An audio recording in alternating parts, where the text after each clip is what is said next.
국민의힘 새 원내대표로 오선의 주호영 의원이 선출이 됐습니다. 자, 그야말로 다시 돌고 돌아서 주호영 체제가 되는 셈인데 오늘 당선 소감을 보니까 원망과 감사의 말씀 함께 드린다. 자, 이런 얘기를 했더라고요. 마냥 좋아할 수만은 없는 상황이에요. 국민의힘 상황이. 그러니까 주호영 원내대표는 추대받기를 원했잖아요. 네. 그래가지고 혼란과 갈등 없이 본인이 어떠한 리더십이나 권위를 갖고 현재 상황을 돌파해 나가겠다라는 생각을 가졌는데 생각보다 표가 별로 안 나왔어요. 106명의 국민의힘 의원이 참석을 했는데 61표를 받고 경쟁자였던 이용호 의원이 42표를 받았거든요. 네. 이것은 주호영 원내대표에게는 상당히 충격적이었을 겁니다. 이용호 의원이 국민의힘이라는 플랫폼에서 정치를 한 지 대략 280여 일밖에 안 돼요.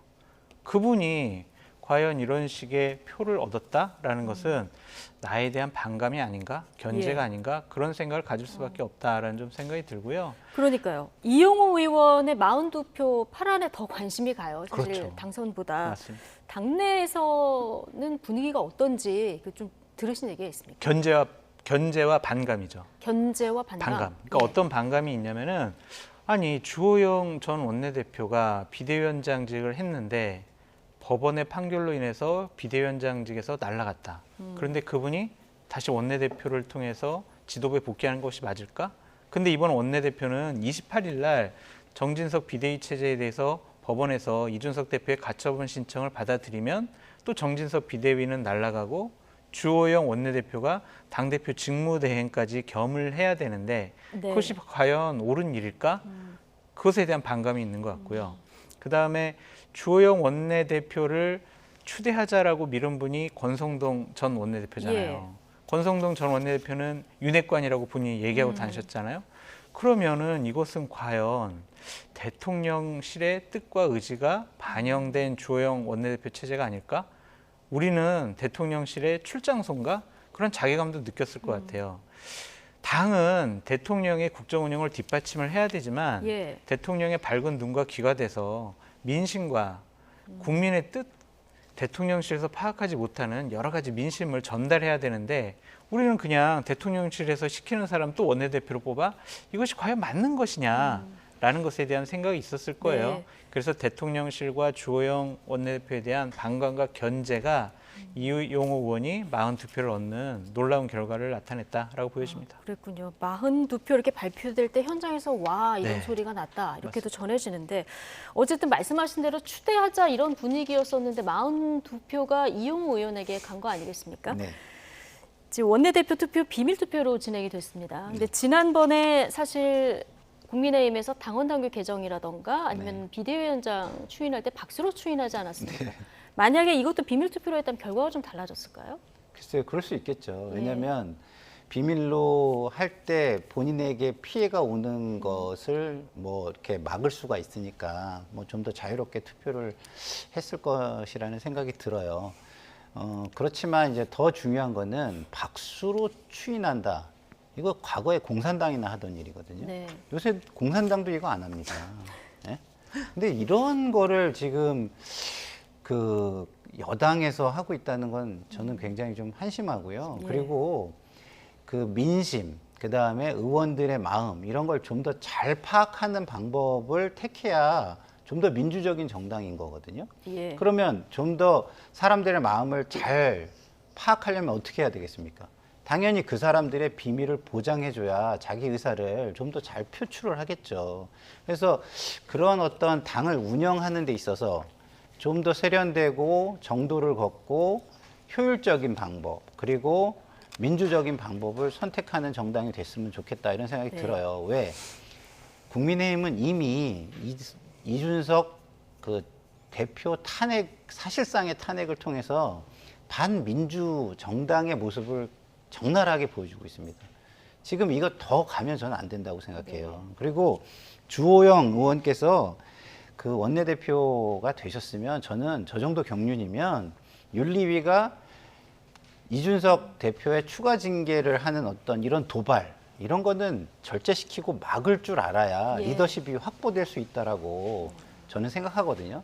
그저 강성 팬덤에만 얹혀가고 이럴 거면 저 직 역시 생계형 원내대표뿐이 안 되는 겁니다. 예. 그래서 저는 기대해 보건데 주호영 그 원내대표가 정말 리더십을 발휘해서 이양희 윤리위원장도 좀 물러나게 하고 예. 그와 동시에 이준석 대표도 스스로 좀 사퇴 선언을 하게 네. 하면 얼마나 좋을까 이런 생각이 듭니다. 이런 리더십을 주호영 의원이 발휘할 수 있을지 잠시 뒤에 장성철 소장께도 한번 여쭤보도록 하고요. 어쨌든 졌지만 잘 싸운 이용호 의원 이날 정견 발표에서 윤심에 대한 뼈 있는 말을 남기기도 했습니다. 경선 이후 발언까지 함께 듣고 오시죠. 윤심 때문에 상당히 헷갈리셨을 것 같습니다. 저는 윤심인지 우리 권심인지 잘 모르겠습니다. 그런 거 있어도 안 되고 있을 수도 없다고 생각합니다. 요즘에 초등학교 반장 선거도 선생님 의중 따라서 가지 않습니다. 해바라기 해서는 안 된다고 생각합니다. 저는 너무 가까운 대통령실과 국민의힘의 관계는 자칫하면 실수로 이어진다고 생각합니다. 저는 대통령실과 국민의힘은 사돈간 같은 관계여야 된다고 생각합니다. 이변이 아닙니다. 바닥에 깔려있는 민심 또 의원들의 마음은 이미 그렇게 자리매김하고 있었다 이렇게 보고요. 저는 오늘 원내대표 경선이 우리 국민의힘에 정말 새로운 희망을 만들어줬다. 네, 먼저 정견 발표에서 한 말 윤심인지 권심인지 헷갈렸다 이 얘기를 듣고 오셨는데 막판까지 사실 중진 의원들이 대거 출마를 결심했다 이렇게 전해졌는데 딱 2파전으로 치러졌거든요. 그러다 보니까 윤심이 보이지 않는 손으로 작용한 거 아니냐 이런 분석도 나왔었는데요. 어떻습니까? 그 추대 노드로 흔들렸던 부분을 애둘러서 이제 비판한 발언은 들리는데 당내에서 실제로 이런 분위기가 좀 있었습니까? 있었다고 봐야죠. 왜냐하면 권성동 전 원내대표가 주호영 원내대표 추대합시다. 우리 이분 비대위원장도 했고 경륜이 있고 경험이 예. 있다. 지금 정권 교체된 지 처음 정기국회를 맞이하지 않느냐. 원내대표를 경험해보지 못한 분이 와가지고 원내대표를 하면 여러 가지 보고받고 상황 파악하다가 끝난다. 국정감사 때 우리가 어떻게 대비를 해야 되는지, 법안 처리할 때 우리가 중점적으로 추진해야 될 법안, 야당과 협상해야 되지 않느냐. 예산안도 국정운영 뒷받침하기 위해서는 윤석열 대통령이 원하는 예산안 예. 우리가 제대로 뒷받침해야 된다.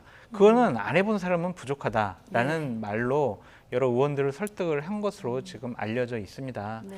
그것이 권성동 원내대표의 개인적인 뜻인지 아니면은 대통령실이 권성동 원내대표와의 교감 하에 이러한 일이 벌어졌는지 저희들은 알 수는 없지만 정확하게 알 수는 없지만 주호영 원내대표 체제에 대해서 대통령실이 거부감이나 반감을 가지진 않은 것 같아요.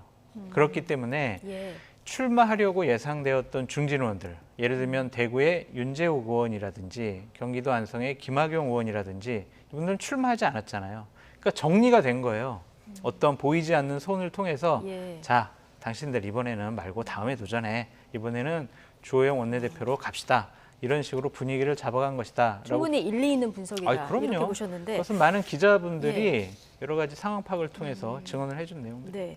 이용호 의원이 그런데 친윤 공부 모임이었던 민들레 모임 그렇죠. 공동 간사이기도 하지 않았습니까? 그러다 보니까 윤핵관의 분하다 이런 분석 기사도 나오는데 이 그런 부분은 분석 기사도 어떻습니까? 많이 나오고 있어요. 그러니까 예를 들면 이런 거예요. 지금 윤핵관의 양대 축이 권성동 의원과 장제원 의원이라고 했잖아요. 예. 권성동 의원은 주호영 의원을 밀기 위해서 상당히 노력을 했는데 장제원 의원은 묵묵부답이었다. 이번에 권성동 의원의 하는 역할을 뒷받침해주지도 않았다. 예. 그래서 분화된 것이다.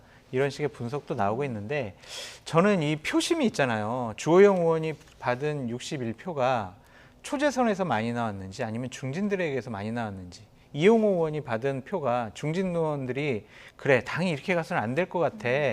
일방적인 통행 우리가 대통령의 지시를 받는 그런 정당 미래가 없어. 우리 수도권에서 다음번 2024년 선거 어떻게 치러? 큰일 네. 났어. 라는 견제인지 저희가 표는 알 수는 없지만 기본적으로 이용호 의원이 얘기했던 것처럼 그래도 국민의힘에 깨어있는 의원들이 42분이라도 있구나. 일방적인 통행, 대통령실이 장악하는 그러한 국민의힘이 되는 것에 대한 거부감이 의원들이 기본적으로 갖고는 있구나라는 생각이 들었습니다. 경선 직후에 국민의힘에 새로운 희망을 만들어줬다 이 얘기를 했는데 동의하시는군요. 그렇죠. 예. 맞습니다. 어떻게 보십니까? 저는 의원들이요 굉장히 현 상황에 대해서 헷갈려하는 것 같다라는 생각이 들었어요. 네. 왜냐하면 지금까지는 어느 누가 이렇게 호가호위를 하면 그걸 믿었는데 이제는 사람들이 이거 누가 호가호위하는 거 아니야? 이렇게 의심하기 시작한 거 아닌가 이런 생각이 들어요. 그렇기 때문에 지금 이게 당에 뭔가 변화는 필요한데 우리가 이게 정보도 잘 모르면서 이렇게 막 휩쓸려 가서는 될까? 뭐 이런 생각 속에서 좀 약간 변화를 추구한 듯한 이런 느낌이 좀 많이 들었고요. 그런 측면에서 보면 앞으로도 좀 약간 박수로 하지 않고 비밀로 이렇게 좀 투표를 하면 변화를 조금 추구할 수 있는 희망이 조금 보인다 이런 생각이 듭니다. 예. 네. 어쨌든 주호영 원내대표 체제로 앞으로 국민의힘이 이제 가야 될 텐데요. 가장 큰 고민은 역시 이준석 전 대표의 갈등을 어떻게 해소할 것인가. 네.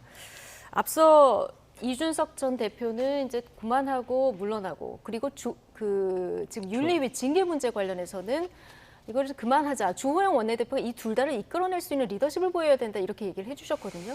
김상일 특보님이 아주 정확한 분석을 예. 해주신 거죠. 그렇게 해야 돼요. 일방적으로 지금 국민의힘에서 지도부분들 그리고 권력을 갖고 있는 분들은 이준석 대표 너무해. 어떻게 대통령한테 윤핵관한테 당을 향해서 계곡이라든지 아니면 여러 양도구육이라든지 이런 얘기를 어떻게 할 수가 있어. 이거 정말 징계해서 이준석 대표는 쫓아버려야 돼. 그렇게만 요구하고 있잖아요. 예. 이준석 대표가 폭력적인 권력의 폭력적인 행위에 의해서 집단적으로 어려움에 처해 있는 상황에 대해서는 권력을 가진 분들이 거의 반성을 하질 않고 있어요. 그냥 우리는 정당하다. 이준석 대표 네가 말을 함부로 했으니까 너는 쫓아내야 돼. 이런 생각만 갖고 있습니다. 이것은 옳지 못하다라는 생각이 들고요. 네. 윤리위원회라는 독립적이고 객관적인 당의 기구가 윤핵관들 아니면 보이지 않는 손에 의해서 조종당하고 있다라고 볼 수 없는 정황들이 오늘도 지금 밝혀지지 않았습니까? 예. 그러니까 이러한 것들은 그냥 합리적이고 정상적으로 상식적으로 이준석 대표를 몰아내기 위한 것은 아닌 것으로 보여져요. 예.